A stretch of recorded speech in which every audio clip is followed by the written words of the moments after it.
बच्चों, इस वीडियो में हम पढ़ने वाले हैं क्लास कक्षा 11 की एनसीईआरटी बुक का सॉल्यूशन। इससे पहले कि मैंने प्रश्नावली 1.1 के वीडियो हल करा दिया है, तो उसे आप जा कर देख सकते हैं। इस वीडियो में हम पढ़ने वाले हैं 1.2 की जो प्रश्नावली है 1.2 सेट। तो इसका मैंने बेसिक वीडियो बना दिया है प्रश्नावली 2 का, जिसमें हमें पढ़ना है सेट। तो सेट मतलब समुच्चय। समुच्चय कितने प्रकार के होते हैं, तो हमने जिसमें उस वीडियो में बताया है। सबसे पहले रिक्त समुच्चय, रिक्त समुच्चय। दूसरा हमारा था परिमित समुच्चय, परिमित समुच्चय। इसे रिक्त समुच्चय को शून्य समुच्चय भी कहते हैं, शून्य समुच्चय भी कहते हैं, परिमित समुच्चय। और तीसरा हमारा था अपरिमित, अपरिमित समुच्चय, अपरिमित समुच्चय। चौथा हमारा था समान समुच्चय, समान समुच्चय। तो रिक्त समुच्चय किसे कहते हैं? ऐसा समुच्चय जिसमें एक भी अवयव न हो, एक भी अवयव न हो, यानी ये कोष्ठक के अंदर एक भी अवयव नहीं होंगे, वो क्या होंगे? रिक्त समुच्चय। इस समुच्चय को शून्य समुच्चय कहते हैं। और दूसरा हमारा था क्या? इसे फाई से लिखते हैं। इसे लिखते किसे? इसको फाई से लिखते हैं, इसको फाई से प्रदर्शित करते हैं। दूसरा परिमित समुच्चय, तो ऐसा समुच्चय जिसमें आप अवयवों की संख्या गिन सकते हैं। तो जैसे क्या है 2, 3, 4, 7। तो ऐसा समुच्चय जिसमें हम 1, 2, 3, 4 अवयवों की संख्या गिन सकते हैं। तो ये हमारा क्या हुआ? परिमित समुच्चय हुआ। और तीसरा अपरिमित समुच्चय, ऐसा समुच्चय जिनमें हम अवयवों की संख्या क्या है? गिन नहीं सकते हैं। जैसे मान लीजिए 1, 2, 3 dot dot dot dot dot दिया है, तो इसका मतलब क्या है? 1, 2, 3 ये प्राकृतिक संख्या दी है, बट हम इसे लिखते जाएंगे लिखते जाएंगे लिखते जाएंगे तो ये संख्या क्या है? कभी नहीं खत्म होगी। और चौथा हमने पढ़ा था क्या? समान समुच्चय। तो समान समुच्चय में क्या किसे कहते हैं? ऐसे समुच्चय जिसमें अवयवों की संख्या क्या हो? समान हो, और अवयव भी क्या हो? समान। जैसे मान लीजिए 1, 2, 3, 4, 5, 6 ये हमारा a बराबर दिया है, और b बराबर मान लीजिए दिया है 3, 2, 5, 4, 1, 6। तो इसमें अवयव की संख्या कितनी है? 1, 2, 3, 4, 5, 6। और इसमें अवयव की संख्या 1, 2, 3, 4, 5, 6। तो अवयव की संख्या सेम है, और अवयव भी सेम है। इसमें 3 है तो इसमें 3 है, इसमें 2 है तो इसमें 2 है, और इसमें 5 है तो इसमें 5 है, इसमें 1 है तो इसमें भी 1 है, इसमें 6 है तो इसमें 6। इससे क्रम से नहीं मतलब है, क्रमबद्ध से समुच्चय में नहीं पढ़ते। वो अवयव सेम होने चाहिए, और जो अवयवों की संख्या वो बराबर होनी चाहिए। ये हमारा क्या होगा? समान समुच्चय। तो हमारी एक्सरसाइज दी है प्रश्नावली, निम्नलिखित में से कौन से रिक्त समुच्चय के उदाहरण है? तो रिक्त समुच्चय के उदाहरण है, तो आइए देखते हैं।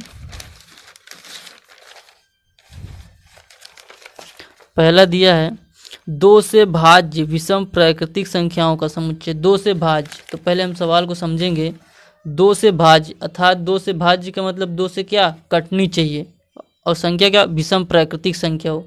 तो विषम प्राकृतिक संख्या तो 1 है, 2 है, ये लेख पर 1 तो 1 से भाज्य है नहीं, और विषम बोला है तो विषम 2 तो है नहीं, 3 है, 5 है, 7 है। तो ये क्या है? ये 2 से भाज्य विषम प्राकृतिक संख्याओं का समुच्चय नहीं है, तो इसे हम नहीं लिख सकते हैं। तो ये कैसा समुच्चय है? ये रिक्त समुच्चय है। इसे क्या कहेंगे? रिक्त समुच्चय। इसे हम लिखेंगे रिक्त समुच्चय। सम अभाज्य संख्याओं का समुच्चय, सम हो अभाज्य हो, सम अभाज्य संख्याओं का, सम अभाज्य संख्याओं का समुच्चय। तो इसे लिख सकते हैं सम, सम का मान लीजिए 2 है, और प्लस अभाज्य है।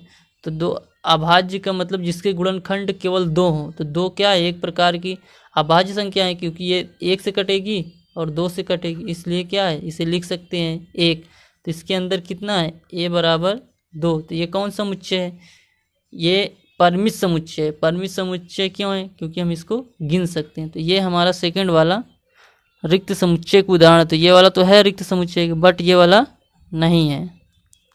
फिर तीसरा दिया है यक्स डॉट एक्स एक प्राकृतिक संख्या है। क्या है, प्राकृतिक संख्या है जहाँ यक्स का मान 5 और साथ ही 1 से मतलब 5 से छोटा यक्स का मान और 7 से क्या हो, बड़ी हो। 5 से छोटा हो साथ ही 1 7 से बड़ी हो और एक प्राकृतिक संख्या हो। प्राकृतिक संख्या कहाँ से हो सकती है, 5 से बड़ी और 5 से छोटी और 7 से बड़ी। तो ये वाला क्वेश्चन कह रहा है यक्स सच दैट यक्स एक प्राकृतिक संख्या है। प्राकृतिक संख्या है जहाँ यक्स का मान क्या है, 5 से बड़ा है और साथ ही 7 से छोटी है। तो ऐसी कोई संख्या नहीं दुनिया में जो क्या हो, प्राकृतिक संख्या 5 से बड़ी हो और 7 से छोटी हो। 5 से बड़ी, 5 से तो बड़ी 7 ऐसे ही ना, उसमें क्या कि 7 से छोटी हो। तो ऐसी कोई संख्या नहीं थी, ये हमारा नहीं हो सकती है, यह रिक्त समुच्चय नहीं है। चौथा नंबर दिया है वाई वाई किन्हीं भी दो समांतर सेवाओं का उभयनिष्ठ बिंदु हो। देखो समांतर रेखाएं जो होती हैं बच्चों, वो एक दूसरे को किसी बिंदु पर नहीं काटती हैं। जब वो किसी बिंदु पर ही नहीं काटती हैं तो उसका उभयनिष्ठ बिंदु कहाँ होगा, नहीं होगा। तो ये भी हमारा क्या है, रिक्त समुच्चय है। ये हमारा क्या है, रिक्त समुच्चय, क्योंकि इसमें कोई बिंदु नहीं मिल रहा है।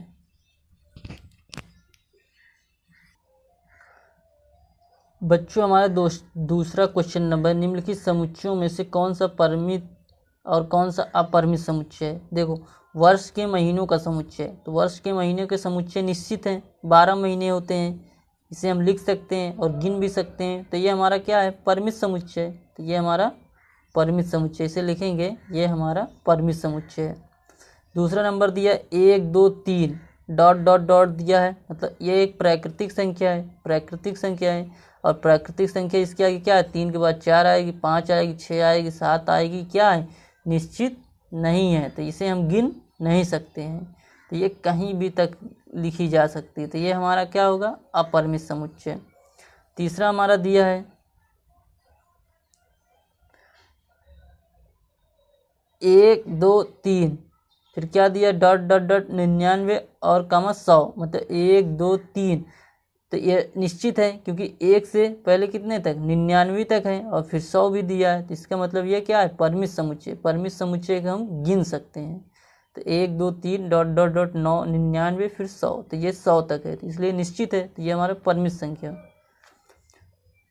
तीसरा दिया 100 से बड़ा धन पूर्णांकों का समुच्चय। 100 से बड़े धन पूर्णांक, तो ये हमारा 100 से बड़ा हो, वो पूर्णांक कैसा होता है, इसे लिखेंगे ए बराबर, इसको क्या लिख सकते हैं, 100 से बड़े धन पूर्णांकों का समुच्चय। तो 100 से बड़ा धन पूर्णांक समुच्चय क्या हो सकता है, 101, फिर 102, फिर 103, फिर 104। तो ये डॉट डॉट डॉट डॉट बढ़ता जा रहा है। तो ये कैसा समुच्चय होगा, ये अपरिमित समुच्चय है, निश्चित नहीं है।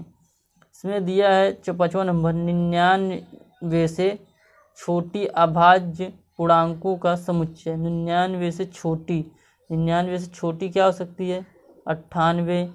और फिर क्या, अभाज्य पूर्णांक का समुच्चय, अभाज्य पूर्णांकों का समुच्चय। तो इसके अंदर क्या हो सकती है, अभाज्य। तो बच्चों इसमें दिया है 99 से छोटे अभाज्य पूर्णांकों का संख्या। तो 99 से छोटे बहुत सारे अभाज्य पूर्णांक संख्या है जिसे हम गिन सकते हैं। हमारे एक भी अभाज्य पूर्णांक संख्या है, 2 3 4 5, वो क्या हो, 99 से छोटी हो। तो ये क्या होगा, हमारा परिमित समुच्चय। परिमित समुच्चय किस लिए, क्योंकि ये निश्चित है।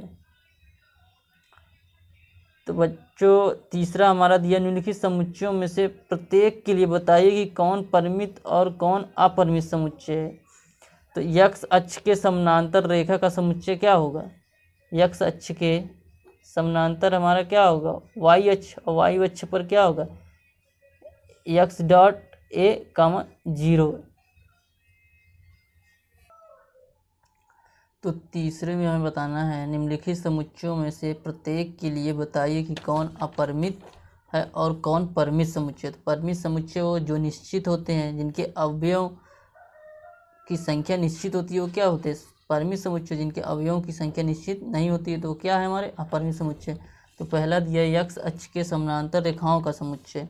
तो इधर समझ लीजिए, जैसे ये हमारा होता है क्या, ये हमारा x डैश x अक्ष होता है और ये हमारा y डैश y अक्ष। तो इसके समानांतर ये हो गई, ये हो गई, ये गए, ये गए, ये हो गए। तो अनिश्चित क्या है, निश्चित नहीं है। रेखाएं क्या है, बहुत सारी हैं, अनिश्चित रेखाएं हैं। तो ये हमारा क्या होगा, अपरिमित समुच्चय। लिखेंगे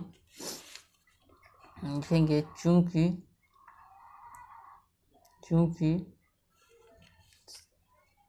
x अक्ष के समानांतर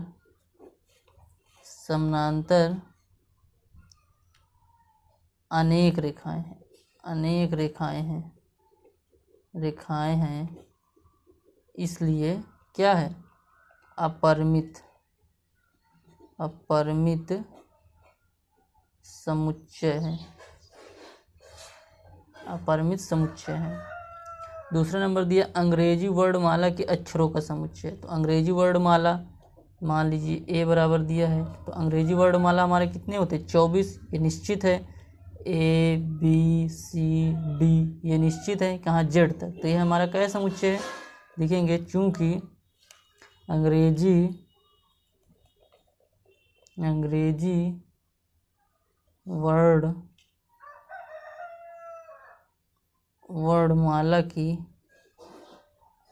वर्णमाला के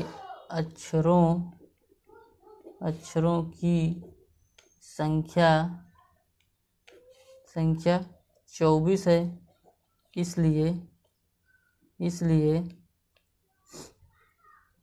यह परिमित समुच्चय है, परिमित समुच्चय होगा।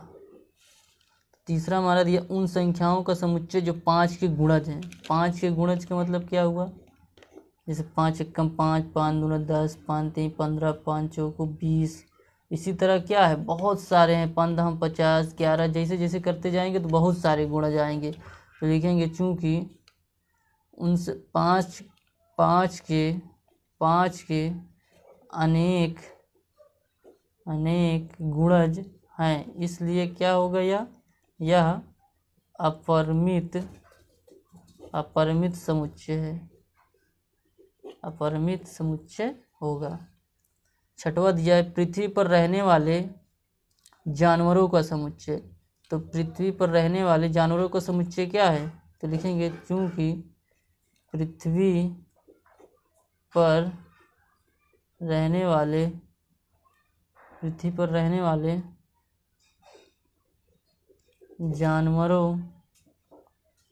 जानवरों की संख्या अनिश्चित है, इसलिए क्या यह, इसलिए यह अपरिमित समुच्चय है, अपरिमित समुच्चय है। ये हो गया बच्चों। अब बच्चों पांचवा दिया है मूल बिंदु 0 0 से होकर जाने वाले वृत्तों का समुच्चय। तो मूल बिंदु हमारे क्या होते हैं, ये x डैश, ये 0 0 मूल बिंदु हैं, ये y डैश। तो इसके क्या है, मूल बिंदु से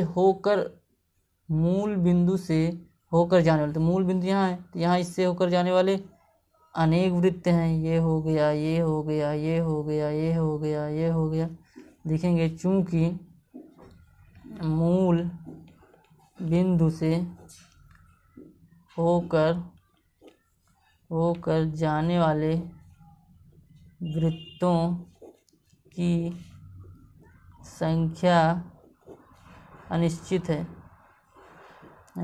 है, इसलिए यह क्या है, अपरिमित समुच्चय होगा। इसके बाद दिया है निम्नलिखित में बतलाइए a बराबर b अथवा नहीं। a बराबर b कैसा समुच्चय है, ए बराबर बी को क्या कहते हैं? समान समुच्चय। ये किस प्रकार के समुच्चय? चौथा नंबर समान समुच्चय, जिसमें ए और बी क्या हो? अवयवों की संख्या सेम होनी चाहिए, जैसे 1 2 3। ए बराबर और बी बराबर क्या हो? 2 3। वह इसमें क्या अवयव की संख्या 1 2 3, और इसमें भी 1 2 3। इसमें अवयव क्या है? इसमें अवयव 1 क्या है? ए में मिल रहा है, तो इसमें भी क्या है? मिल रहा है। 1 क्या है? अवयव बी में भी है। अब मान लीजिए अवयव ए में 2 है, 2 अवयव ए में है, तो अवयव बी में भी क्या है? 2 है। तो इसमें अवयव क्या है? 3 में भी, अवयव ए में भी 3 है, तो अवयव 3 में भी है। तो ये हमारा क्या होगा? ए बराबर बी। इसलिए हमारा पहला दिया है, पहला हमारा क्या दिया है? ए बराबर ए कामा बी कामा सी कामा डी, और बी बराबर हमारा क्या दिया है? डी कामा सी कामा बी कामा ए। तो इसमें अवयव की संख्या कितनी? 1 2 3 4, और इसमें भी क्या है? 1 2 3 4।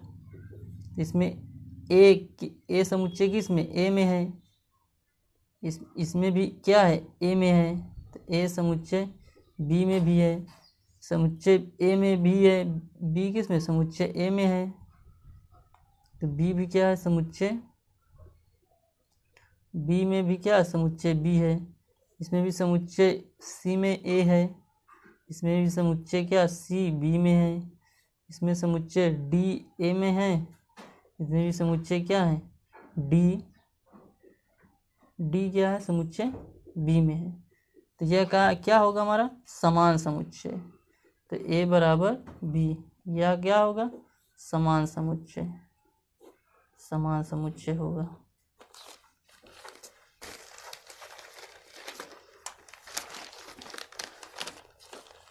तो दूसरा नंबर हमारा दिया है, ए बराबर क्या दिया है? 4 8 12 16, और समुच्चय बी में क्या दिया है? 8 4 16 18।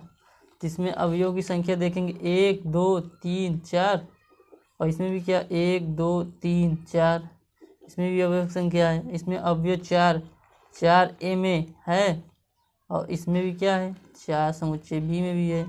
इसमें समुच्चय 8 इसमें है, 8 समुच्चय ए में है, और 8 समुच्चय बी में भी है। इसमें 12 समुच्चय ए में है, और इसमें क्या है? 12 समुच्चय बी में नहीं है, तो ये क्या होगा हमारा? असमान समुच्चय, समान समुच्चय नहीं होगा।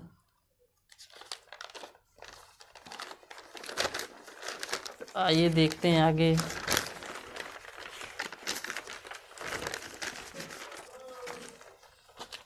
ये तीसरा नंबर हमारा दिया है क्या? ए बराबर कितना दिया है? 2 4 6 8 10 दिया है। समुच्चय बी में क्या दिया है? x such that x सम धन पूर्णांक है। क्या है? पूर्णांक है। और क्या दिया है? x का मान 10 से छोटा या 10 के बराबर है। तो इसमें क्या है?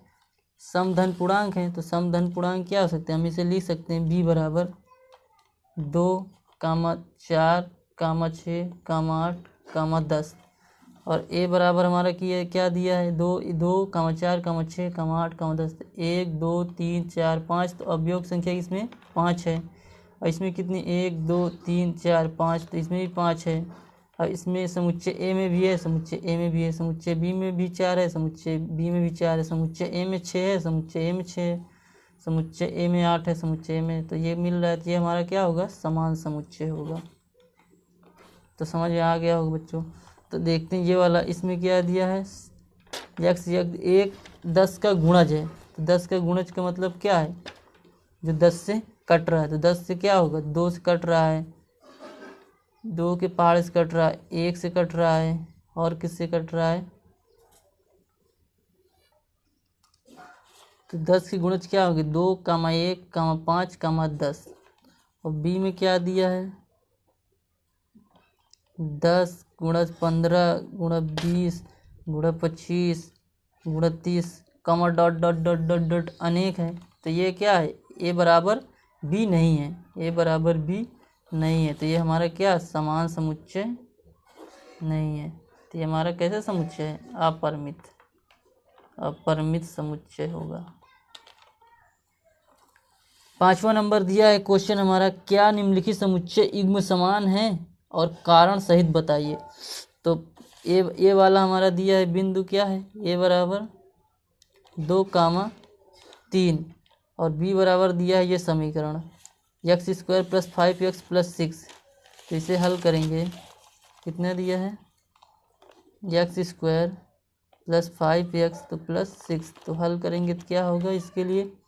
x² + 5 को हम क्या लिख सकते हैं? 6 कम 6 गुणा करने में 6 आया और जोड़ने में 5 आया। 3 + 2 x + 6 बराबर 6। तो क्या होगा? x² + 3x + 2x + 6। तो इसे सॉल्व करेंगे तो क्या हो जाएगा? x कामन, तो x + 3 आया और इसमें कामन लेंगे क्या? +3 का +2 कामन ले लेंगे तो x + 3। तो अब दोनों मिल रहा है तो इसे लिखेंगे तो x + 3 और x + 2। तो x + 3 बराबर क्या है? 0। x + 3 बराबर 0 तो x बराबर -3।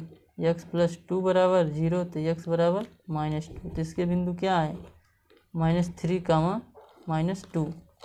तो यहाँ क्या आया? b का मान -2, -3। तो ये हमारा क्या है? ये सेम नहीं मिल रहा। अवयव तो 2 हैं, अवयवों की संख्या 2 है, पर जो इसमें अवयवों की संख्या उसमें भी 2 है, लेकिन इसमें क्या है? प्लस में है और इसमें क्या है? माइनस में। तो ये क्या है हमारा कारण? क्या है? क्योंकि इसमें अवयवों की संख्या क्योंकि अवयवों की संख्या सेम है पर अवयव समान नहीं है। तो यही हमारा कारण होगा। दूसरा हमारा दिया है XZ फैलो का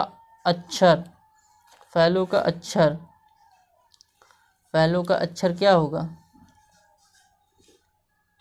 शब्द, इसे F, O, L फिर W फ्लो का एक अक्षर है। और B दिया है तो Y such that Y follow का एक अक्षर है। तो ये सही है हमारा, ये समान है, क्योंकि WOLF इसमें क्या है? 1 2 3 4, तो इसमें अवयव की संख्या 4 है। 1 2 3 4 तो इसमें भी 4 है। इसमें भी W, इसमें भी W, इसमें भी O है, इसमें भी, इसमें L है, इसमें F है, तो इसमें F है। तो इसलिए हमारा ये क्या है? समान समुच्चय होगा। नीचे दिए हुए समुच्चयों को समान समुच्चयों का चयन कीजिए। समान समुच्चय जिसे मिले तो A बराबर इसमें क्या दिया है? A बराबर दिया है 2, 4, 8, 12 और B बराबर क्या दिया है? समान समुच्चय।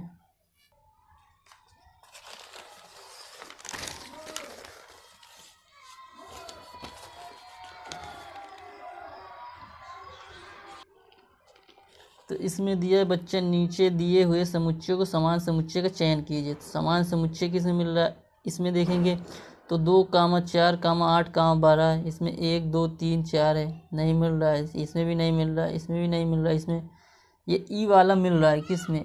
ई में इसमें क्या है? -1, 1 है और जी में क्या है? 1, -1 है। तो ई बराबर क्या होगा? ई समुच्चय बराबर होगा समुच्चय जी के। अब देखेंगे इसमें 0, ये है, इसमें 0, ये है, किसी में नहीं मिल रहा है। तो ये सब हमारे क्या है? असमान समुच्चय। तो बच्चों अगले वीडियो में हम पढ़ेंगे उप समुच्चय के बारे में। इस वीडियो में हम केवल यहीं तक पढ़ रहे हैं। उप समुच्चय होता क्या है, उप समुच्चय के चिन्ह क्या होते हैं, कैसे हल करते हैं, ये सारी चीज़ें हम अगले चैप्टर में पढ़ेंगे। तो अगले वीडियो में देखेंगे। तो इस वीडियो में अभी यहीं तक तो मुझे उम्मीद है कि ये वीडियो आपको पसंद आया होगा। तो प्लीज़ चैनल को लाइक और सब्सक्राइब कीजिए, और जो वीडियो आपको नहीं मिल रहा है उसको चैनल में जाइए, यूट्यूब पर रिसर्च कीजिए simpleMath@9936 करके सर्च करेंगे तो मेरे नाम से आएगा जो चैनल, उसमें आप जाके क्लिक करके सारे वीडियो देख सकते हैं। तो बच्चों जो भी सवाल ना आया हो तो एक बार कमेंट करके पूछ लीजिए, और जो भी सवाल आपको नहीं समझ में आ रहा है तो वीडियो को फिर से बैक कीजिए, एक बार देखिए और फिर समझने की कोशिश कीजिए, थोड़ा रोक के समझिए अगर नहीं समझ में आ रहा है। और मैं आपको एक चीज़ और बताना चाहता हूँ, यदि आपको गणित बिल्कुल भी नहीं समझ में आ रही है तो सबसे पहला काम, वीडियो देखते समय आप सवाल नोट मत कीजिए। सबसे अच्छी बात, पहले एक बार वीडियो को अच्छे से देख लीजिए, सवाल को समझ लीजिए, जल्दबाजी मत कीजिए। उसके बाद आराम से जब दोबारा वीडियो देखें तब आप नोट करें, तो उससे क्या होगा, आपके जो सारे डाउट्स हैं ना वो क्लियर हो जाएंगे। आप नोट करते समय ना एकदम आपका माइंड फ्रेश रहेगा कि हाँ यहाँ पर क्या हुआ था, क्या जोड़े थे, क्या घटाए थे।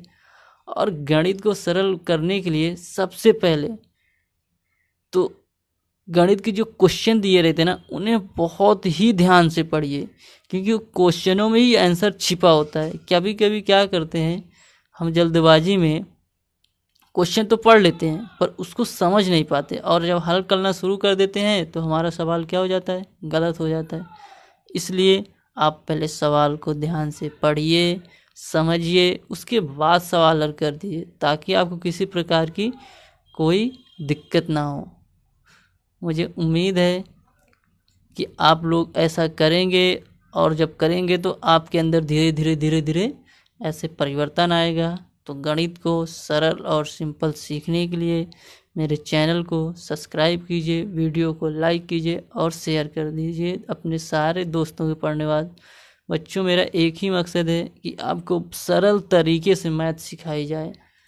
आपने यूट्यूब पर तो बहुत सारे चैनल दिए होंगे, उन्होंने हल करा दिया, आपको अच्छे समझाने को मैं बिल्कुल बेसिक से पढ़ा रहा हूँ। बच्चा अगर सीखना चाहे ना तो क्लास 10th की भी, क्लास 12th की मैथ सीख सकता है मुझसे बहुत ही सरल तरीके से। तो मिलते हैं अगले वीडियो पे। धन्यवाद बच्चों इस वीडियो में। आई होप कि आपको गणित समझ में आ रहा होगा धीरे धीरे।